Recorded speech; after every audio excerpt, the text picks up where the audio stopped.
માનનીય સુપ્રીમ કોર્ટે આજે સંજય સિંહજીને કથિત શરાબ ઘોટાળામાં જે ભાજપ પ્રેરિત નકલી આખો દારૂ કૌભાંડ છે, દારૂ કૌભાંડની પોલિસી અંતર્ગત એમાં જામીન મળ્યા છે, સત્યની જીત થઈ છે.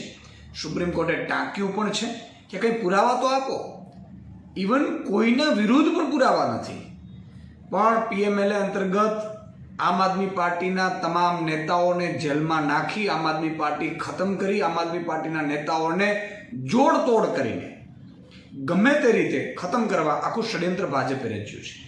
એના બે નમૂના તમને કહું કે અરવિંદજીની ધરપકડ થાય, મનીષજીની બધાની ધરપકડો થાય, પછી પંજાબમાંથી એક સાંસદ અને એક ધારાસભ્યને ભાજપ જોઈન્ટ કરાવડાવે છે.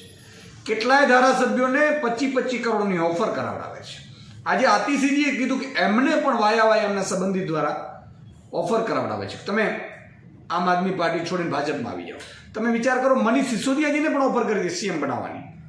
એટલે આ કથિત કૌભાંડ, દારૂ કૌભાંડમાં માનનીય વડી અદાલતે જે ચુકાદો આપ્યો છે જામીન અંગેનો, એ અમે આવકારીએ છીએ.